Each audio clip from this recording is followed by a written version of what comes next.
It's interesting that one of the stated priorities in the profile of the diocese for selection of a new bishop was to find somebody who related especially well to young people and youth. And yet, when I was in the room, I'll be 50 pretty quick, I was the youngest person in the room all through the search process. So I don't know what efforts were made to recruit folks in their teens or 20s or 30s or 40s to be part of the search committee, but there probably is a mindset in the Episcopal Church that just boxes young people out without thinking about it. I know we all want to grow the church and make it strong and exciting for young people, but we do have to change a mindset. I can say two things about me in that regard. This is near and dear to my heart, too. Youth ministry has been a huge part of my life since day one. And even as I've grown in my work in the church and taken on additional and more complex responsibilities, I've stuck with doing youth ministry, partly because I just love it. It gives me life.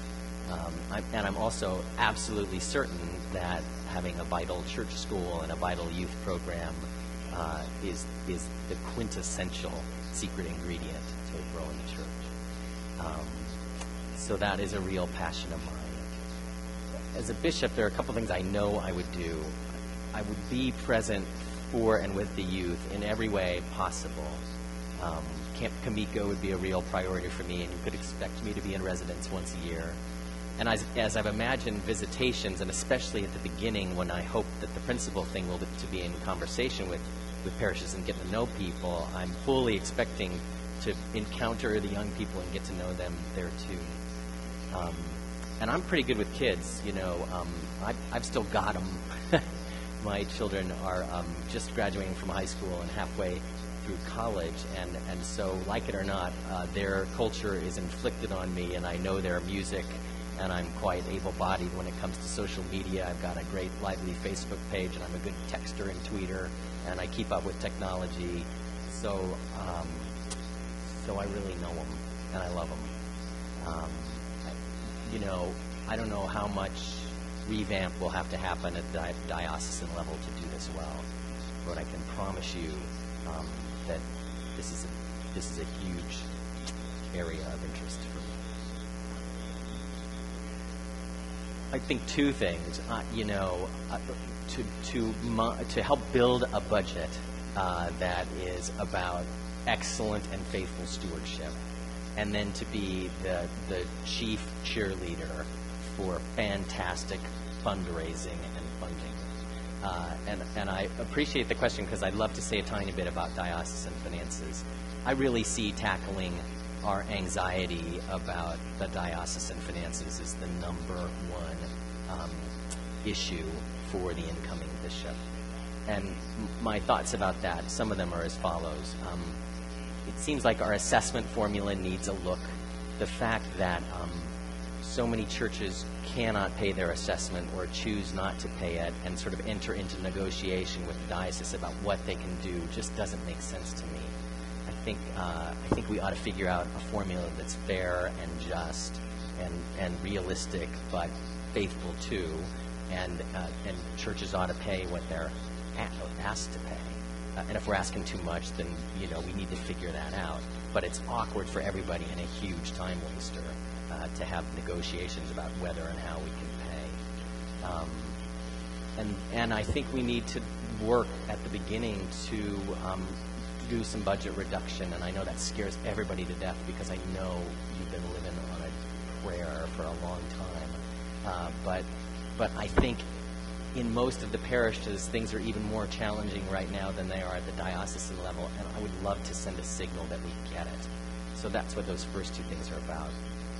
Then in terms of fundraising, I think this is a real strength of mine. I am not afraid to ask for money, and one of the great ways that I have been able to support folks in ministry in the parishes I have served is to equip them with cash to do the ministry they feel called to do. So I'm a great grant writer, and I've learned to do that over the years, and I'll write them myself or help coach folks on staff or volunteers who'd like to write grants. I'm really good at picking up the phone and asking for money because, if you've got good funding to do great ministry, wonderful things can happen. And I'm enthusiastic about that, and I'm cheerful about it too, and pretty successful. So you could count on me to go after leadership gifts and to find some money that way. I'd really like to restore the Alleluia Fund to sanity. It's such a cool vision, and there ought to be a way to help equip people to, I think, save along the way in little pieces. Some of you have heard this before, but I just had my 25th college reunion, and we gave a class gift, and how that happened is everybody in the class was given a little bit over the years, it was saved up, and suddenly at the 25th reunion, there was a gift of tens of millions of dollars, but it had happened a little bit at a time over the years on the part of the class. I think there might be a way to empower the Alleluia Fund along those lines. And then finally, we ought to have just an awesome party. Great charities have great sort of signature fundraisers, and we are a great charity at one level, and Episcopalians love to have a good time. Plus which, anything we can do to unify the diocese, to bring everybody together, especially in joyful celebration, seems absolutely critical. So a big, cool fundraising party that would appeal to all, that would be so sexy that if you missed it, you'd hate yourself because they're going to be talking about it all next year. That is the party we need to throw. The question was, what's the one thing I'm going to miss the most out of practicing the priesthood? If I'm elected your bishop, it's going to be lonely. Part of the reason I love being a priest is the embarrassing truth that priests are so beautifully cared for by the people they're allegedly serving. And I've only served in places where people had extraordinary hearts and just were amazingly generous in the way that they cared for the clergy that served them. And I don't expect that it's going to be the same for a bishop who's traveling from congregation to congregation and will not be in the same kind of really deep and intimate relationship with folks, and who may in fact occasionally encounter a little bit of conflict. Yeah. So I think that'll be hard. But I'll say a theological word about this. I've looked a lot at the ordinal for the bishop, and one of the phrases that really captured my imagination, it says, "It will be your joy to follow him who came not to be served, but to serve, and who gave his life as a ransom for many." The office of bishop is cruciform. It's pointing to the cross. And I love to be loved, but at the end, being a faithful disciple is about loving and not getting loved all the time. And I feel like I'm at a point in my life and my ministry where I'm ready to offer that. Maybe question. Did everybody hear it? My whole life in the church has been spent in the company of wonderful gay and lesbian people, parishioners, paid church staff, priests, and I've even met Bishop Robinson, and he's a charming and faithful and beautiful man. I have no doubt in my heart that I've seen all kinds of family patterns across the gay and lesbian community, and when I see a same-sex couple who are deeply in love and want to spend their whole life together in a monogamous relationship, the church ought to be able to bless that relationship and support them the way that a straight couple is supported. So I am in favor of same-sex blessing. I would not, however, sanction them until the Episcopal Church has that to give. Some bishops skirt that rule, but I wouldn't. I think until the Episcopal Church sanctions the ceremony, it doesn't make sense for a bishop to give permission to do it. It's not sacramentally correct. And then as to the heart of your question, I have to say I don't know. That would in part be a legal issue, it strikes me, since priests act as agents of the state in marriage. You know, we have a legal responsibility and are under the auspices of the law. So I would seek the counsel and advice of the national church and proceed with caution. And I'll say one other thing. I recognize that, well, no, I want to say two other things. Of course, much of Nebraska's culture is conservative, and this is something that I imagine could be done without press releases and in a very pastoral way. I would not expect or want to give interviews to the World Herald as this is all unfolding. This is about the most intimate and personal relationships for particular partners in a loving Christian community, and I'm not going to get in front of the press about this stuff. I don't think that's necessary. This battle is won, ultimately. But I do want to say one more word about this larger issue.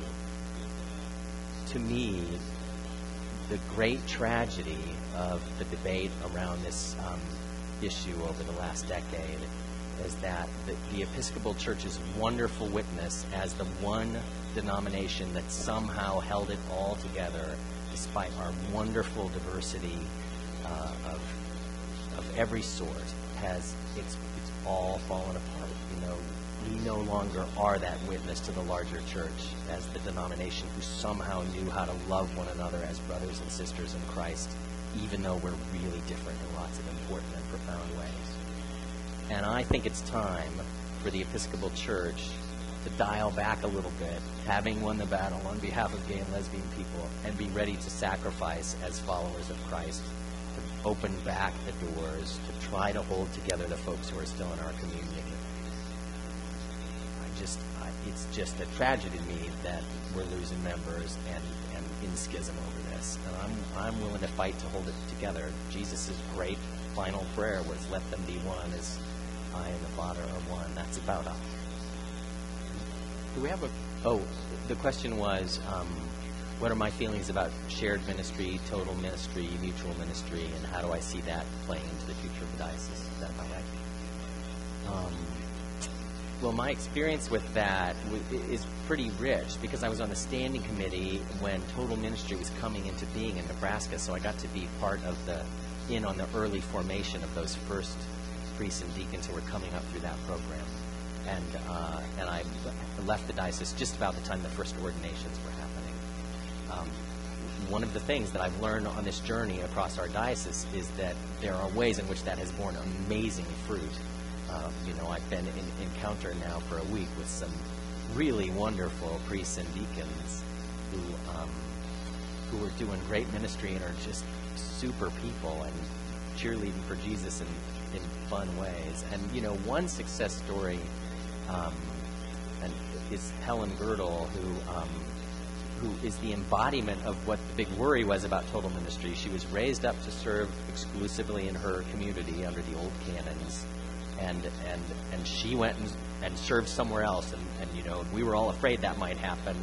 And what happened when Helen went and did that is the church she's serving is now exploding in Seward. It's one of our great success stories. So it seems to me that working within the newer canons and in a constant feedback loop, so we're doing it well and learning from our mistakes, this seems like it holds great promise, especially for a diocese like ours with lots of places that need part-time help, half-time help, quarter-time help, clusters, all the rest. I think it's the future. So I see the office of bishop as being partly about being the unifier. I mean, that is the bishop is the embodiment of that Christian hope. And so part of what I talked a lot about out west was that I would promise to be there. And I appreciate the chance to say that as we draw closer and closer to the diocesan offices in Trinity Cathedral. I had promised to challenge myself to visit every church in the diocese in the first year if I'm elected as your bishop, which would be a high bar. And I know they can't all be Sunday morning visitations, but it just seems absolutely critical to get to know people, and especially folks in greater Nebraska who are deeply concerned that the new bishop, whomever they are, is going to be seduced by the cultural riches of Omaha and forget about folks who are faithful and wonderful and struggling to follow Jesus out in the West. I also intend, as a sign of my commitment to that ministry if elected, to take a road trip to western Nebraska on my first day on the job, to purposefully turn my back on Omaha and Lincoln and drive west. I know folks here will wait, and I just want to show that, especially as a priest who spent a lot of time in Omaha and is well connected here, that I am dying to get to know those folks better and to serve them too. And I'll say one more thing. our first stop was in Alliance, Nebraska, which I see nodding heads. I'm sure many of you have been there. It's deep in the Panhandle, and it's one of the most picturesque parts of the state. Just beautiful near Chimney Rock and Scottsbluff, which we saw, and we were advised as we arrived at a beautiful church there and began a session like this that one of the big important church families couldn't be there because it was branding night.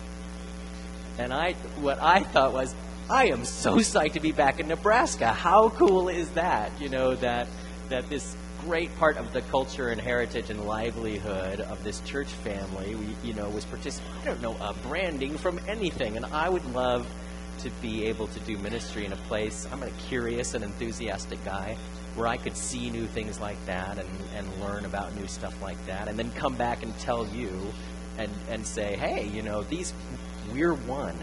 These wonderful ranchers out there who have really different lives than we do love Jesus just as much and are devoted to growing the church as we are. And so I want to go be there, and I think that's how I'll help draw us together. Well, I do know about that. The question was about communication, and although the diocese has done a lot to enhance our communication patterns, there's still a lot of breakdowns. Is that close enough?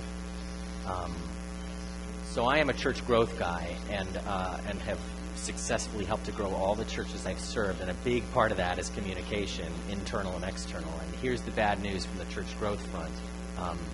You have to adopt every communication strategy, and you never get to give one up, because people get to decide how they communicate.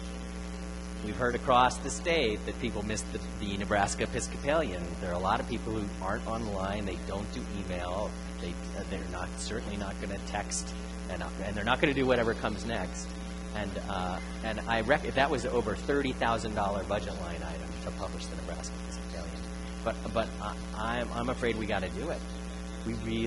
Communication is everything. So we've got to bring back a written publication somehow, and stay ahead of the curve with just absolutely fantastic electronic and social media to get our message out. And I know we can do that. We have super talented people in this field. I could identify a couple by name here this evening who can help in those areas. So I have a lot of confidence that the talent's out there to do it. Third, I do. One of the most profound experiences of my life was going to Credo. So first of all, if any priest has put that off, shame on you, because that'll change your life. And by the way, I'm going to there.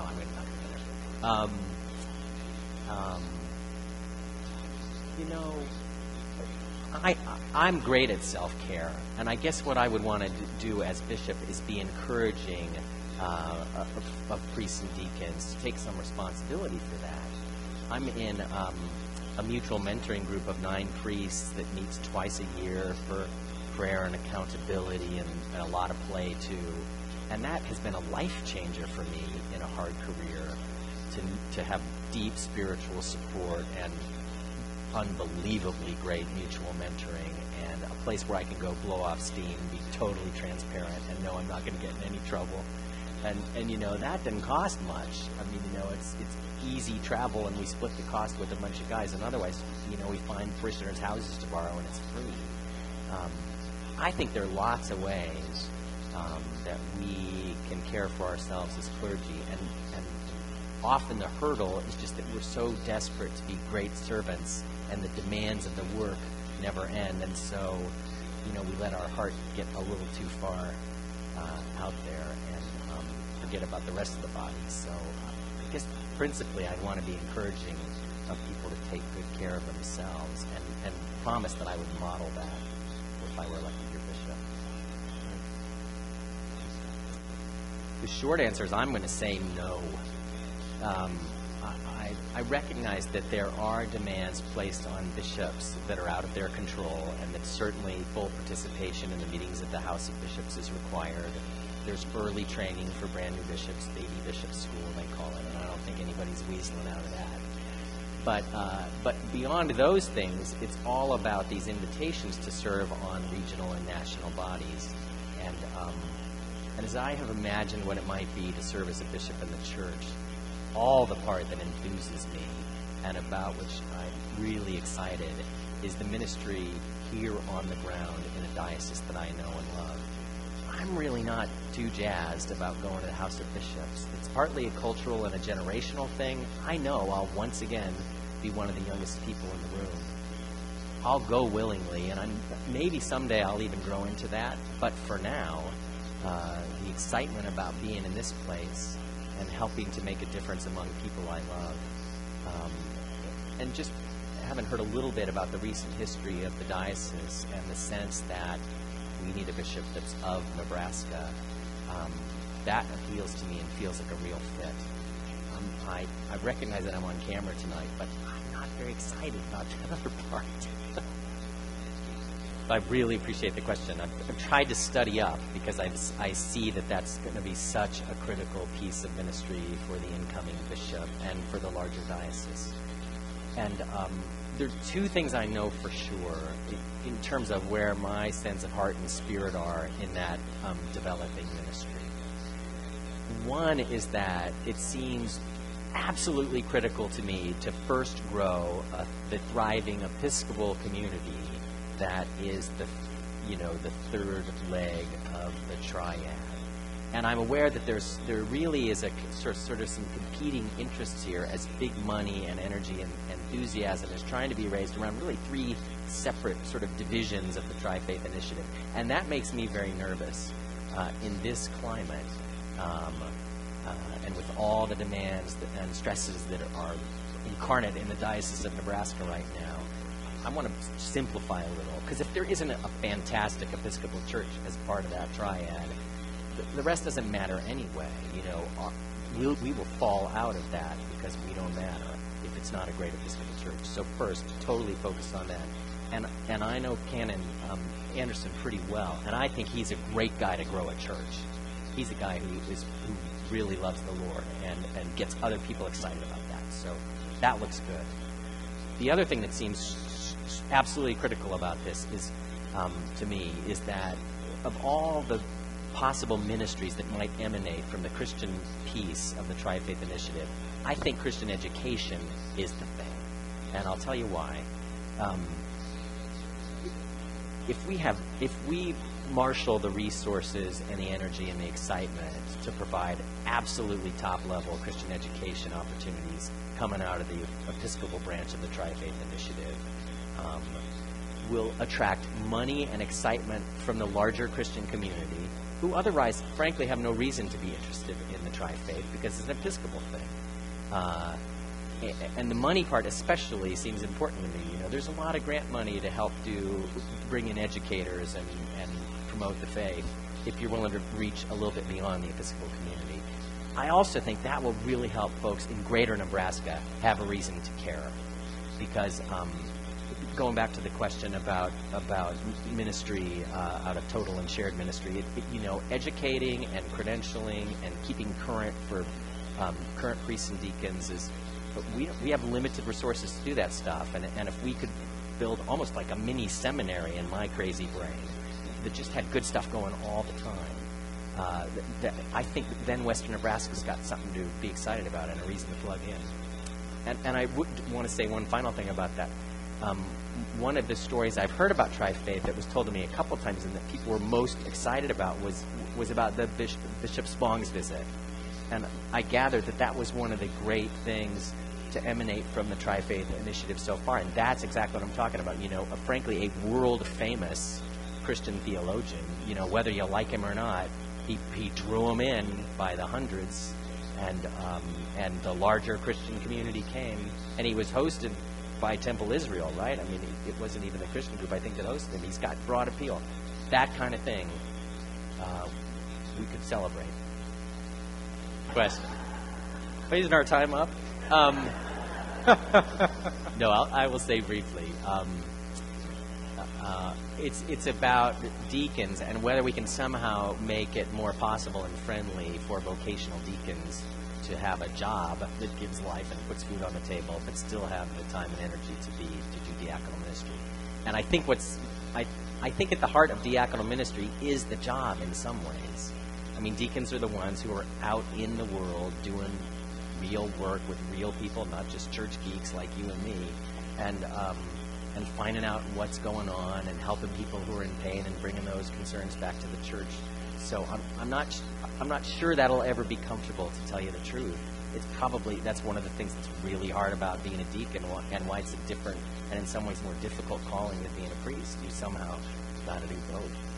But if you can find a way to do it, that's the powerful, life-giving, amazing diaconate that you might be called. Thanks. Thanks, everybody. It's been a privilege to be here.